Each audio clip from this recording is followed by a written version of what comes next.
We are tidying up some loose ends right now, ladies and gentlemen, on the hottest show in the streets in terms of Alabama football talk. It's in my own words with your man Stephen Smith of Touchdown Alabama Magazine in studios after discussing Cameron Latu, taking reps at tight end, Tua Tagovailoa at quarterback, and why I feel as though he will be slept on a little bit in the upcoming season, and even giving a little update on sophomore inside linebacker Brandon Alakeho. We were going to discuss Mac Jones and how he intends to show the coaching staff that he can run this offense just as good as Tagovailoa can if given the opportunities. We're going to save that for next week because Alabama had Pro Day on Tuesday inside the Hank Crisp indoor practice facility. 8 general managers were on hand to represent the National Football League. The NFL Network and the Southeastern Conference Network both aired the event live, and there was at least one representative from 16 of the 32 National Football League teams, so at least half the league was in attendance. And while some of the players did their finest work at the NFL Combine, I'm about to bring to you my 5 players that showed urgency, that impressed myself, that impressed the scouts, really collected the bag at Pro Day. And starting this off, how about wide receiver Derek Keefe? Come on down at 6'4", 204 pounds, the native of Cincinnati, Ohio, former 4-star in the 2014 signing class. People, Derek Keefe is one of those guys where you, as an Alabama fan, collectively groan in unison. You just go, if only baby boy could have stayed healthy. Oh, if only he didn't have the knee issues. Oh, how great Keefe could have been. 6'4", 204, size, speed, athleticism, hands, route running. Dude had the total package coming in, and knee injuries took him away from Crimson Tide fans. And he wasn't the only wide receiver that was robbed from Tide fans in terms of the injury bug. 2005, we all remember the great Tyrone Prothro, compound leg injury against Florida. We still cannot forgive Mike Shula to this day. How dare you leave this man on the field? You are obliterating Urban Meyer in Florida, 31-3, and you have the audacity to leave Tyrone Prothro out there. Compound leg injury. Not just Prothro, y'all. We all remember Chris Black, 2012 signing class, 5-star from First Coast High School in Jacksonville, Florida. Came in with a more high regard than Amari Cooper. Chris Black, who was first Agent 5, then switched his jersey to number 1, tore his shoulder in August camp in 2012. 2013, he was finally right, finally somewhat healthy, did some things to showcase some life. And then 2014, the nagging ankle injuries came in, and just like putting down Oyella, Alabama had to put down Chris Black, had to have 2 different ankle surgeries, and he ended up transferring to Missouri. Never panned out to what we thought he was going to be. It went from Chris Black to Robert Foster, the original cheetah at 6'1", 196 pounds, out of Monica, Pennsylvania. Another 5-star, 2013 signing class. Was supposed to have been huge, but torn rotator cuff, 2015, week 3 against Ole Miss. That happened. Robert Foster never was the same. Luckily, he did get signed to the Buffalo Bills as an undrafted rookie free agent. And then my boy Cam Sims, 6'5", 214 pounds, 4-star in the 2014 class out of Monroe, Louisiana. Size, speed, hands, athleticism, but the knee, the shoulder, just couldn't stay healthy. And another one bites the dust on that end. So, congratulations to Derek Keefe. Joins the fraternity of guys that could have been really, really special, but injuries crept in. However, Derek Keith, the sun shined. God sprinkled some seasoning salt on his soul on Tuesday at Pro Day. Derek Keith had the best broad jump, 10 feet 5 inches. Keith, a 40 time of 4.60. Not bad.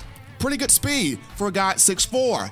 Keith looked very smooth, fluid in catching the ball, running routes from, or catching passes from former Alabama quarterback David Cornwell and running routes. So looked really, really smooth, had a very, very good day, was turning heads throughout the event.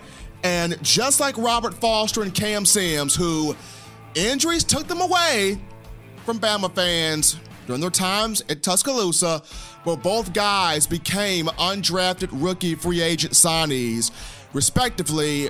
Robert Foster to the Buffalo Bills, he turned up this past season.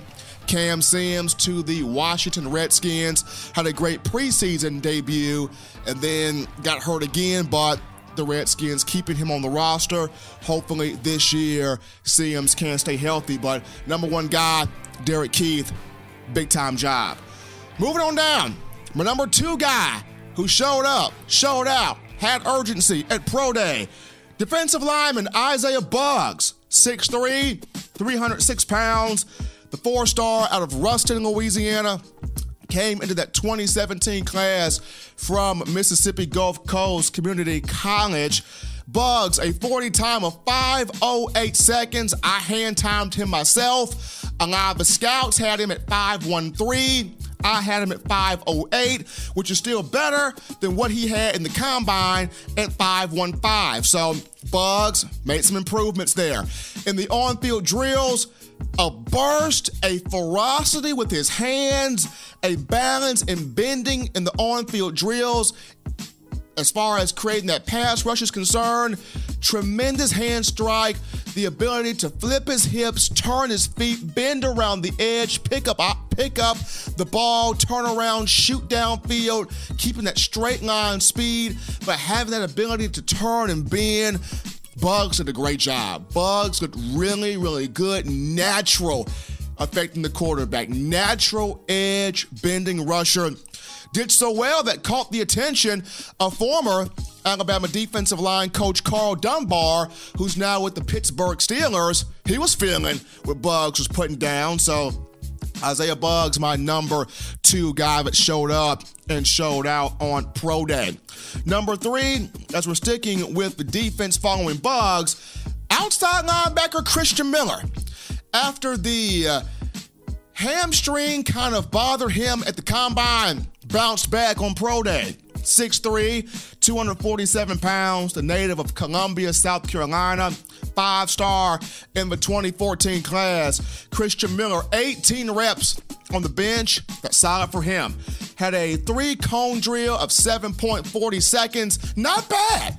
Pretty decent speed. Pretty good speed there. He slipped a couple of times, but when he did his final run, really put out, did well, bend around, turned around, finished the drill strongly. But going back to the on-field workouts, Christian, he and his father, Corey Miller, worked a long time on the bag drills prior to Pro Day. And Christian, good hips, good footwork, ferocious, violent, nasty hands. Was smacking that bag to the ground to where he almost took a scout out. He almost knocked that scout completely on his face. I mean, Christian Miller was flying through those bag drills, looked in sync, looked composed, quick legs, bend around, made plays. I'll just say this, a couple of scouts did a double take every time they saw Christian Miller. They did a double take every time Miller took the on-field drill. So he got a lot of positive feedback from scouts. So from a guy that struggled a bit at the combine due to the little injury he had against Oklahoma, bounced back in the Pro Day. Very proud of Christian Miller. Moving to number 4, guy that impressed me at Pro Day, did pretty well for the scouts. Keep with the outside linebackers, Jamie Mosley, J-Mo, Jane Flame himself, 6'5", 240 pounds, native out of Theodore, Alabama. He was a walk-on in 2014, and the Mosley family was so proud. C.J. Mosley in attendance, older brother, 2013 Buckus Award winner, 2013 All-American, former first-round pick in the 2014 draft to the Baltimore Ravens. He has recently signed a major contract for the New York Jets, 5 years, I believe $85 million deal, $51 million of that guaranteed. So shouts out to CJ. He was in attendance. Clint Mosley Sr., the father, Tracy Mosley, their mom, sweet family. Everybody was getting interviews. Everybody was hugging everybody. A great moment for Jamie, who had a strong pro day. Ran a 4.740. Not bad for a guy his size. 17 reps on the bench. Had a broad jump of 9 feet 10 inches. Power hands and drills, but also very soft hands in terms of his ability to jump up, elevate, and high point the football. Do I think he gets drafted? Probably in the later rounds, but then again, probably not. We'll see. But I do see somebody signing him as an undrafted rookie free agent. He's got the size, he's got the hands, he's got the motor, he's got the work ethic, being C.J. Mosley's younger brother, Jamie, showed out at Pro Day. He was my fourth guy. Rounding this out, last but not least, fifth guy that impressed me at Pro Day, Irv Smith Jr. is the talk of the town. But Hale Henches is that dirty work tight end that is still valued in the National Football League. Hale Henches, 6'5", 254 pounds, out of Jefferson City, Missouri, the 4-star in the 2015 class. Ran a 40 time of 4.8. Silent for a guy his size. Had a broad jump of 8 feet, 11 inches. Very strong inline blocker. Scouts were very much so pleased with his ability to strike his hands in the bag, push the guy off the ball. Very good inline blocker. Very good pass catcher, though he did not catch a lot of passes during his time at Alabama. He's not a stranger to catching the football. Hale Henches, 6 career touchdown receptions. Just some guys he reminds me of that play in the National Football League, and probably some guys currently still in the league in terms of that dirty work tight end that I mentioned earlier. When I look at Hale Henches, he reminds me of guys like Todd Heap, playing for the Ravens, Jason Witten, who's now back with the Cowboys, Heath Miller, who played for the Pittsburgh Steelers, Greg Olsen of the Carolina Panthers, Dallas Clark. Y'all know Dallas Clark, who played with Peyton Manning for the Indianapolis Colts. He's got some Dallas Clark in him. And Luke Wilson of the Seattle Seahawks, who played with, or still playing with, Russell Wilson. So just some names there that Hale Henches kind of reminds me of, that dirty work tight end that will get the job done by all means necessary in trying to secure that bag for the National Football League. So running back through this list again, just the guys that impressed me at Pro Day. Number 1, Derek Keefe, wide receiver. Number 2, Isaiah Buggs, defensive line. Number 3, Christian Miller, outside linebacker. Number 4, Jamie Mosley, outside linebacker. And number 5, Hale Henches at tight end. In terms of guys like Mack Wilson and Josh Jacobs, those two did pretty decent in some things, but there are some areas where there's still a red flag there. For Josh Jacobs, had a 40 time of 4.60, had a broad jump of 9 feet 4 inches. The 40 time of 4.60 does not give a major red flag, especially when you see how angry Jacobs runs. But the 9 foot 4 inch broad jump, that's the one where scouts are like, kind of expected you to jump at least 10 feet or better. You didn't give us that. So that's the issue where it's kind of iffy, but aside from that, great pass catcher, good with the ball in his hand, so that's Josh Jacobs. In terms of Mack Wilson, had a 40 time of 4.6, had a 40 time of 4.6, had a 10 foot 1 inch broad jump, fluent with his hips, very good lateral quickness. He may not be the speedster, the burner, the just freak that Devin White is. But in terms of being a lateral sideline, strong coverage linebacker, which is highly valued in the National Football League, that's where Mack Wilson will make his money. But folks, it's going to do it for the final segment of In My Own Words for this week's edition of shows. As always, you check out Touchdown Alabama magazine. Download it, iPhone App Store, Team Apple, Google Play Store, Team Android, for all things Crimson Tide. In My Own Words podcast, you check it out. iTunes, SoundCloud, Spotify, Stitcher, Apple Podcasts, Google Play, Overcast.fm. You know the sites. Hop to them right now to check out the hottest form of Alabama football talk. When we return for the next week's edition of shows, we jump in to Mac Jones and his journey in trying to run this offense with the opportunities he's going to be given. And also, we'll talk Charles Kelly and how he may be the most influential coach assistant that Saban has brought in for 2019.